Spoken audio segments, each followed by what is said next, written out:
السلام علیکم ناظرین، اہل یورپ سلطنت عثمانیہ کے دور سلطنت خواتین میں حریم سلطان کو سب سے طاقتور خاتون مانتے ہیں، جبکہ ترک کوسم سلطان کو سب سے طاقتور خاتون تسلیم کرتے ہیں۔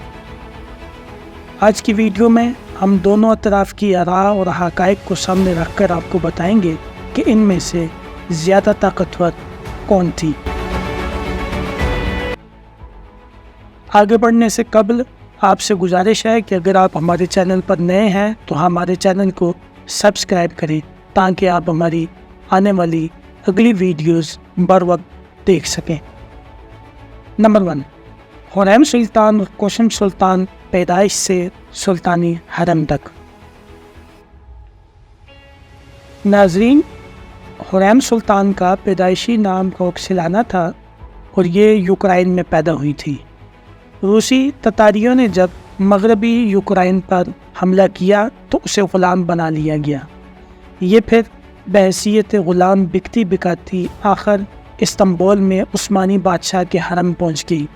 اس وقت ان کی عمر 26 سال تھی، جبکہ کوسم سلطان کا پیدائشی نام اناستاسیہ تھا اور یہ 1589 میں یونان کے جزائر کے ایک علاقے جزیرہ تینوس میں پیدا ہوئی۔ یہ نسلاً یونانی تھی اور خیال کیا جاتا ہے کہ کوسم کے والد غالباً جزیرہ تینوس کے ایک مسیحی راہب تھے۔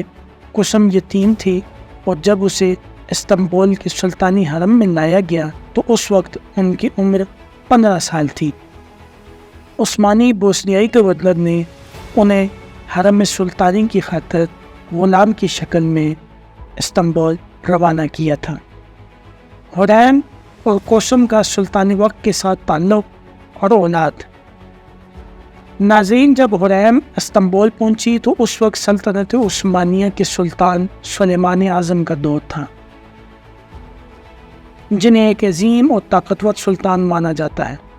حریم ان کی منظور نظر کنیز بن گئی تھی اور سلطان نے باقی کنیزوں سے تعلق ختم کر دیا تھا اور صرف حریم کے پاس جاتے تھے، جس کی وجہ سے حریم ایک طاقتور خاتون کے طور پر ابھری اور وقت کے طاقتور سلطان کی کنیز ہونے کی وجہ سے حرم میں سلطنت کے سیاسی معاملات میں اپنا جلوہ دکھایا، اور وقت کے طاقتور سلطان کی کنیز ہونے کی وجہ سے حرم میں یعنی سلطنت عثمانیہ کی سیاسی معاملات میں اپنا جلوہ دکھایا۔ سلطان سلیمان نے بعد ازاں ان سے شادی بھی کر لی تھی۔ ان کے مقابلے میں اگر کوسم سلطان کی بات کی جائے تو کوسم سلطان احمد اول کی محبوب کنیز تھیں اور بعد ازاں سلطان احمد اول نے ان سے شادی کر لی تھی۔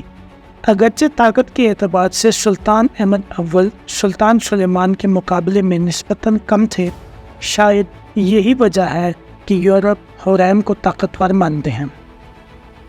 لیکن یہاں بات صرف سلطان کے ساتھ تعلق پر ختم نہیں ہوتی، اصل بات تو ان کے کارناموں سے شروع ہوتی ہے کہ کس نے کتنے بیٹے اور کتنی بیٹیاں جنم دیں، کس کا بیٹا سلطان بنا، کوسم اور حریم میں سے کون وزیر اعظم بنا، اور کیا کیا صفاقتی کامیابیاں حاصل کی، اور کس نے کیا کیا فلاحی کام کیے۔ ان تمام باتوں کے بعد ہی آپ یقیناً یہ فیصلہ کر لیں گے کہ ان میں سے زیادہ طاقتور کون تھی۔ بحیثیت اولاد، کوسم نے سلطان احمد اول کے 5 بیٹوں اور 4 بیٹیوں کو جنم دیا، جبکہ حریم نے سلطان سلیمان کے 4 بیٹوں اور 1 بیٹی کو جنم دیا۔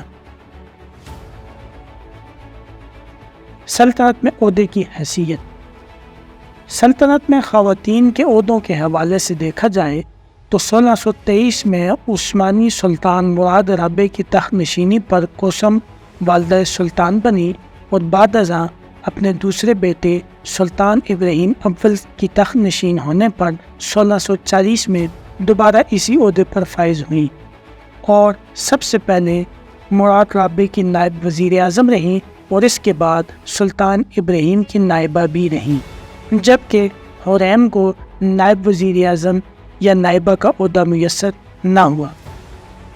کوسم سلطان نے تقریباً 9 سلاطین عثمانیہ کا عہد دیکھا، جبکہ حریم نے صرف ایک سلطان یعنی سلطان سلیمان کا عہد دیکھا۔ قتل کرانے اور قتل روکنے میں کردار۔ قتل کرانے اور قتل روکنے میں کردار۔ ناظرین، اس بات میں کوئی شک نہیں ہے کہ دونوں خواتین اپنی اپنی جگہ انتہائی طاقتور تھی۔ یہ طاقتور ہی تھی کہ جس کام کو ہاتھ ڈالتی اسے پورا کر کے چھوڑتی تھی، اور وقت کے سلطان ان کے آگے بے بس ہو جاتا تھا۔ لیکن یہاں ہم آپ کو ایسا نقطہ بیان کریں گے جس سے آپ کو اندازہ ہو جائے گا کہ ترک کوسم کو زیادہ طاقتور کیوں مانتے ہیں۔ ناظرین، قتل کرانا اور قتل کو روکنا دو الگ الگ باتیں اور دو الگ الگ نظریات ہیں۔ حرام نے اپنی طاقت قتل کرانے کے لیے استعمال کی، جبکہ کوسم نے اپنی طاقت سلطنت عثمانیہ کی برادر کشی کی رسم کو ختم کرنے کے لیے استعمال کی۔ تفصیل یہ ہے کہ سلطان سلیمان جب بقیہ کنیزوں سے قطع تعلق کے بعد صرف حرام کے پاس جانے لگا تو حرام سلطنت عثمانیہ کی ایک طاقتور عورت بن گئی۔ حرام سلطان اب مکمل طور پر حرم کی سیاست میں گر چکی نہیں، اور اس کے دل میں یہ تمنا کروٹ لینے لگی کہ وہ سلطان کی بلا شرکت غیر مالک بن جائے۔ یہ تمنا پوری ہونے میں پہلی رکاوٹ وزیر اعظم ابراہیم پاشا تھا۔ ابراہیم پاشا بچپن سے سلطان سلیمان کا ساتھی تھا، سلطان سلیمان جب حکمران بنا تو اس نے اپنے دوست کو خوب نوازا۔ پہلے 1523 میں وزیر اعظم بنایا اور پھر اپنی بہن ختیجہ کے ساتھ اس کی شادی کر دی۔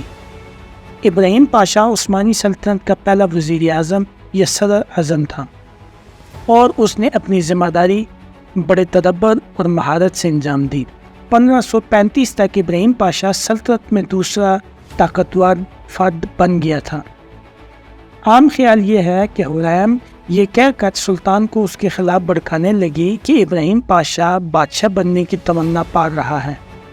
یہ معاملہ اور مہم کئی عرصہ چلتی رہی، اور بالآخر 1536 میں سلطان کے خاص آدمیوں نے ابراہیم پاشا کو مار ڈالا۔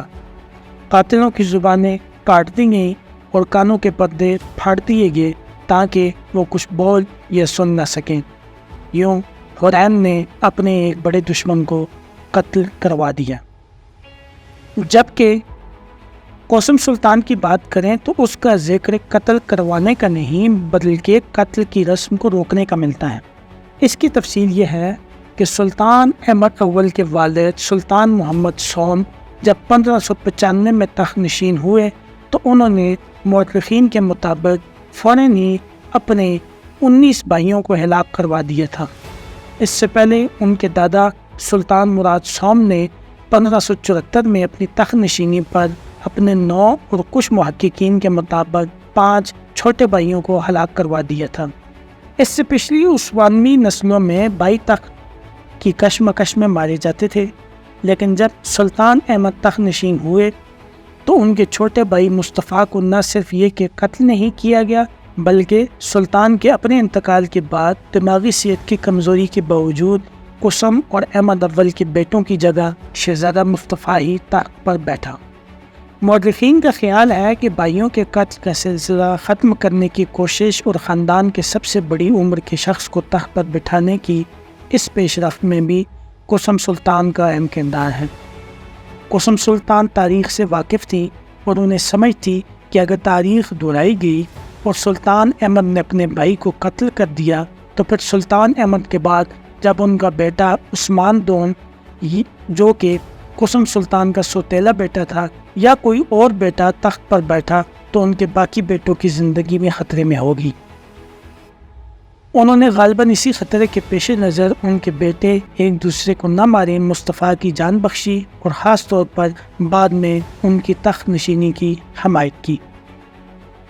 صفاتی کارنامے۔ ناظرین، اگر صفاتی کارناموں کی بات کی جائے تو حرام سلطان صفاتی محاذ پر بھی بہت متحرک تھی۔ ان کی ایک مثال یہ کہ سلطان سلیمان کے دور میں حرام سلطان کے آبائی علاقے پولینڈ سے سلطنت عثمانیہ کا مسلسل رابطہ رہا۔ پولینڈ کے بادشاہ اول حرام سلطان کی کوششوں کی وجہ سے ہی سلطنت عثمانیہ کے ساتھ امن قائم رکھنے میں کامیاب رہے۔ یہی نہیں